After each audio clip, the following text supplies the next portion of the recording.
Moral critiques of the free enterprise system from the populist and progressive left and from the populist and nationalist right argue that capitalism is inherently corrupting, that it leaves society and individuals morally and spiritually bankrupt. There is concern that capitalism encourages selfishness and greed on the part of individuals, that it encourages consumerism and materialism on the part of households, that it leads to loneliness, that it leads to an increasingly atomized society, and that it is unjust to the poor and increasingly unjust to the middle class. Defenders of free markets need to recognize that there are elements of truth in those critiques and need to be on guard against them. More than that, defenders of free markets need to champion the moral virtues that are encouraged by the free enterprise system and by participation in economic life. Populists downplay the importance of material well-being. Adam Smith wrote, "No society can surely be flourishing and happy, of which the far greater part of the members are poor and miserable." Populists are too quick to downplay the importance of rising incomes and the importance of economic growth to the well-being of citizens.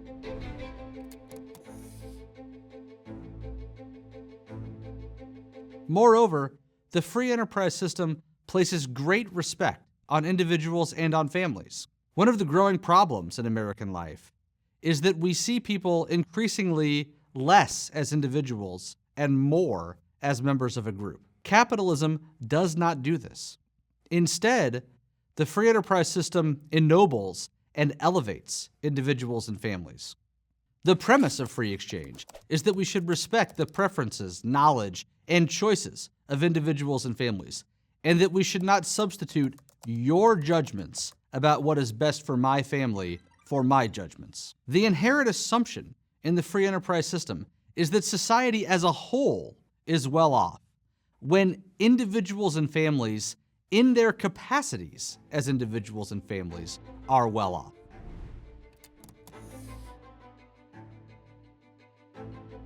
The free enterprise system instills important virtues in individuals and in society. That fact is ingrained in our culture in ways that are easy to miss. Take a recent song by Bruce Springsteen when he described freedom as a dirty shirt, when he said that a shovel in the dirt keeps the devil gone. In these lyrics, Mr. Springsteen is arguing that true freedom is found in a hard day's work. Work educates our passions by directing them to productive ends. Work frees us from our passions by occupying our time. For many, work gives us a sense of identity, and work gives us a purpose to our days. Work allows us to provide materially for our families, satisfying one of the strongest instincts and one of the most important responsibilities that parents have.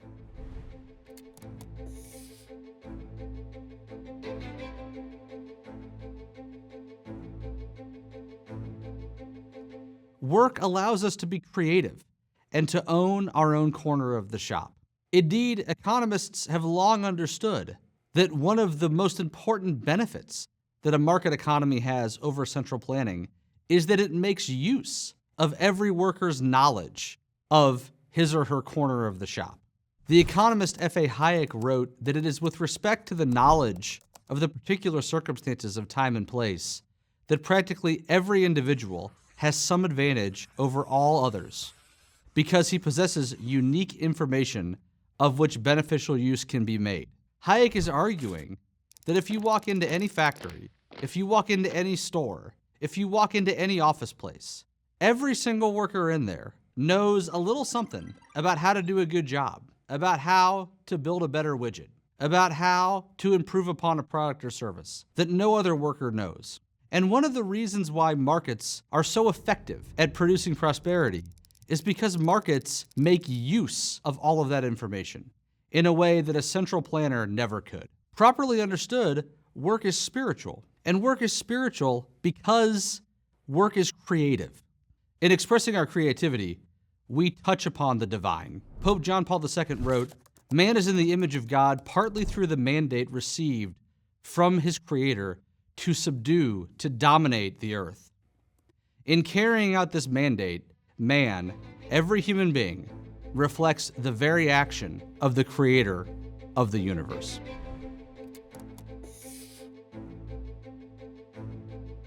It's an empirical fact that hard work pays off. It's a fact that the primary determinant of compensation is worker productivity. And because hard work does pay off, people do have agency. Because hard work does pay off, people can better their economic circumstance by acquiring skills and by working harder. Because people have agency, because people have the ability to better their circumstances, they have the opportunity to practice personal responsibility. One of the most corrosive moral effects of populism is that we don't talk about personal responsibility anymore. Populism argues that the elites are pitted against the people and that the people are helpless to fight back. Populism tells people that they don't have agency. It tells people that they are victims. It tells people that they don't have the ability to better their circumstances. If you can't better your circumstance, how can you take responsibility for your life? We need to recover a culture where we are comfortable talking about personal responsibility, where we are comfortable acknowledging that we all have rights, but we also all have duties. We have obligations to ourselves. We have obligations to our families. We have obligations to each other. And participation in economic life allows for us to exercise the virtues that come with meeting those obligations.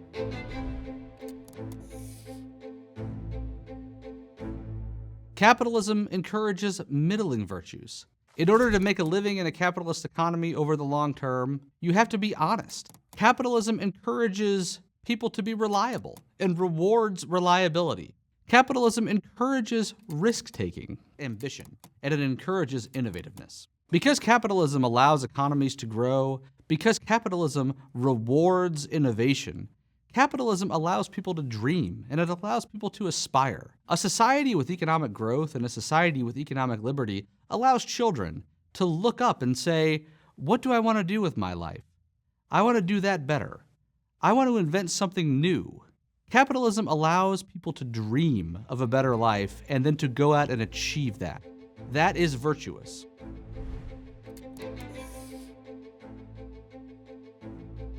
Beyond individual virtue, free markets encourage a virtuous society. Markets generate wealth, and wealth enables generosity. Free markets have proved to be the best tool to reduce poverty in human history. Market exchange confers a mutual dignity and equality among citizens, between customer and service provider, or between two parties in a contract. Any transaction in a market fosters an environment of cooperation. It fosters an environment of equality because in a market, the parties to an exchange are there voluntarily. And it confers a mutual dignity among those participants. It also encourages a sense of mutual obligation. Adam Smith wrote, "Nobody but a beggar chooses to depend chiefly upon the benevolence of his fellow citizens. Because I owe things to you, and you owe things to me, in order to meet those obligations, we participate in economic life."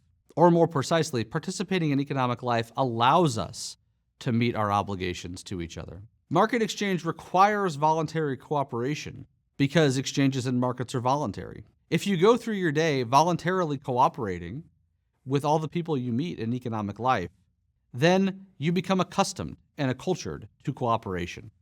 This makes for a more cooperative society. Free markets cultivate social virtue. Voltaire walked into the London Stock Exchange and was surprised to see people of different religions trading and transacting peacefully. Outside of a market, people of different religions were often at war. Voltaire wrote, "Go into the exchange in London, that place more venerable than many a court, and you will see representatives of all the nations assembled there for the profit of mankind. There, people who are Jewish, Muslim, and Christian deal with one another as if they were of the same religion. and reserve the name of infidel for those who go bankrupt.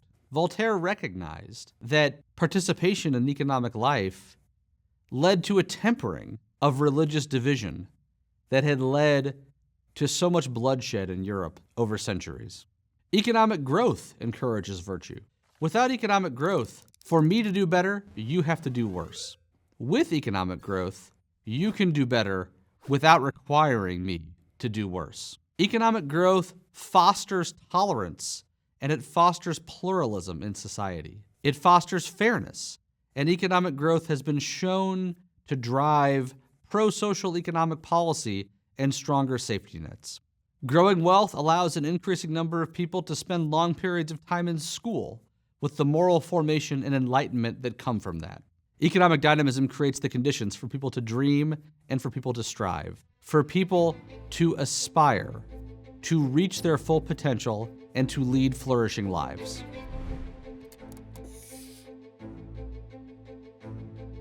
Free markets encourage political liberty. Economic liberty and political liberty are intertwined. The virtues capitalism encourages in individuals reduces the need for government power, and it reduces the scope over which governments exercise power. A market economy creates an order to social life, coordinating the behavior and activities of millions and millions of people without coercion. Any society has to decide which goods and services need to be produced, who will produce them, in what quantities they will be produced, and how they will be distributed. In a market society, those decisions are all left to individuals and to businesses, and that activity is coordinated through the price system. In a non-market society, those decisions would need to be made by the state. In that way, economic liberty is a precondition for political liberty, and economic liberty is inseparable from political liberty.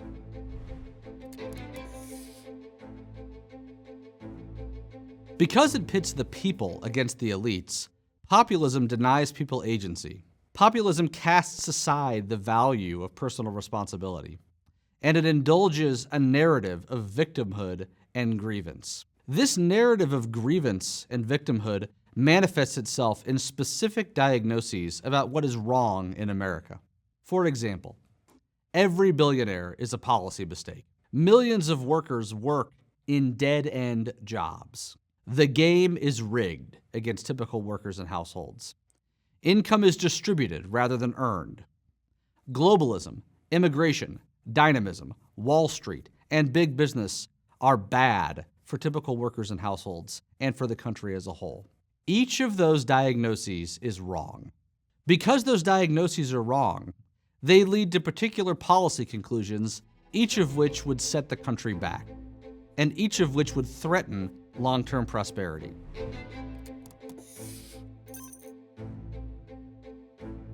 The policy conclusion that domestic manufacturing should be subsidized and prioritized through industrial policy and protectionism is animating both political parties. President Biden's Inflation Reduction Act offers hundreds of billions of dollars of subsidies for politically favored industries. President Trump's trade war attempted to shield domestic manufacturing workers from competition with imports. These policies will reduce productivity. Over the long term, they will reduce wages. Over the long term, they will reduce income, and they will be a threat to long-term prosperity. President Trump's trade war has been shown to have reduced manufacturing employment, not to have increased it, because the benefits to manufacturing workers from protection against imports were outweighed by the costs to manufacturing workers from retaliation from other nations. Grievance-based diagnoses from populists lead to the policy conclusion that immigration flows should be slashed. This threatens long-term economic growth, and it threatens long-term prosperity. The United States benefits enormously from being a magnet for some of the hardest working, most risk-taking people born all over the world. The policies of President Trump and of conservative economic nationalists act to hang a sign around the neck of the Statue of Liberty that says, "You are not welcome here." It is hard to imagine a more substantial act of economic self-sabotage than the immigration policies of the populist and nationalist right. Grievance-based diagnoses from populists lead to the policy conclusion that tax policy should be used punitively to attack the wealthy. But wealth doesn't just sit under mattresses. Wealth is used in a market economy for business investment, and the more businesses invest, the more productive workers become, and the higher their wages go. Moreover, it is offensive to try to use tax policy to attack the wealth of a small share of the population. No group of Americans should be used as an income-generating mechanism in the way that the progressive populist left wants to treat the wealthy.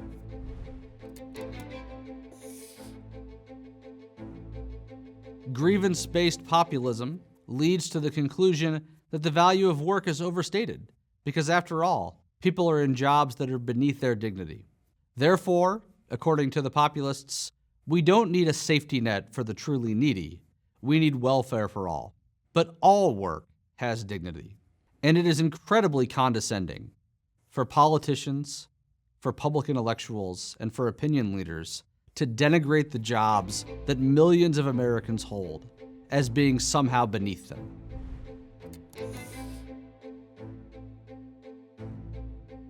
If the populist grievance narrative leads to wrong diagnoses about what ails America, and the populist policy agenda would set the country back, what's needed instead? The answer isn't laissez-faire libertarianism. Instead, public policy should use the benefits of free markets to expand economic opportunity. Policymakers should not turn their backs on traditional pro-growth policies. There is no better jobs program than a hot economy. Nothing is more important for long-term prosperity than robust economic growth. But policymakers should do more than try to maximize growth. Public policy should seek to increase participation in economic life so that the benefits of our market economy can reach all Americans. It is time to set aside nostalgia for an imagined past. It is time to set aside grievance. It is time to set aside the populist narrative of victimization and to set aside pessimism and fear. Instead, we should proceed with optimism that America can meet our economic challenges. We should proceed with openness to the world, confident that our past success lights the way to a bright future. And we should proceed with confidence that democratic capitalism and the free enterprise system will allow Americans to aspire, to reach their full potential, and to lead flourishing lives.